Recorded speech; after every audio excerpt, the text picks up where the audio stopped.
माजी मंत्री सहकार महर्षी दिलीपरावजी देशमुख साहेब यांना 75व्या अमृत महोत्सवी वाढदिवसाच्या हार्दिक शुभेच्छा। शुभेच्छुक Jagruti sugar and allied industries limited, Talegaon, taluka Deoni, जिल्हा लातूर। चेअरमन आणि कार्यकारी संचालिका सौ गौरवी अतुल भोसले देशमुख, गणेश येवले जनरल मॅनेजर आणि व्हाईस चेअरमन लक्ष्मणराव मोरे। आगीच्या घटनांमध्ये घट व्हावी, नागरिकांना अग्नी प्रतिबंध आणि अग्नी सुरक्षेबाबत माहिती मिळावी यासाठी अग्निशमन सेवा सप्ताह निमित्तानं गोंदिया नगर परिषद अग्निशमन दलाच्या वतीनं जनजागृती मोहिमेअंतर्गत शहरात रूट मार्च काढत रॅली काढण्यात आली। राष्ट्रीय अग्निशमन दिनानिमित्त गोंदिया नगर परिषदद्वारे अग्निशमन दलातील शहीदांना श्रद्धांजली यावेळी अर्पण करण्यात आली।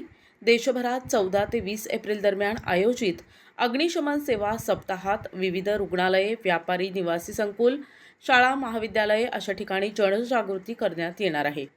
औद्योगिक आणि इतर सर्व क्षेत्रातील अग्निशमन सेवांना आपल्या कार्यक्षेत्रात अग्निशमन सेवा सप्ताह प्रभावीपणे पाळणे, आगीपासून निर्माण होणारे धोके टाळण्यासाठी घ्यावयाची दक्षता आणि त्यावरील उपाययोजना याबाबत जनतेमध्ये जनजागृती करण्याकरता गोंदिया नगर परिषदच्या वतीनं शहरात रूट मार्च काढत रॅलीचं आयोजन करण्यात आलं। रोजी 14 एप्रिल 1944ला भीषण स्फोट झाला होता SS स्पोर्ट्स टिकन नामक जहाजामध्ये।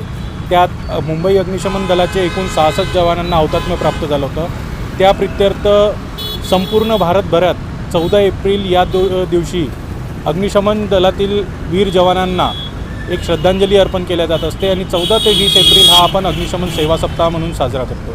त्यानिमित्त आज गोंदिया नगर परिषदच्या अग्निशमन विभागाद्वारे गोंदिया शहरामध्ये आपण एक रॅलीचं आयोजन केलं, ज्यामध्ये आपल्या विविध प्रकारच्या गाड्या आणि संपूर्ण अग्निशमन दलाचे जवान यामध्ये सहभागी झाले होते। किती गाड्या होत्या? एकूण 6 अग्निशमन दलाच्या वाहनांचा ताफा आपल्यासोबत होता आणि त्यामध्ये आपले 20 जवान आणि 3 ट्रेनीज यामध्ये सहभागी होते। प्रतिनिधी राधाकिसन चुटे, NTV न्यूज मराठी, गोंदिया।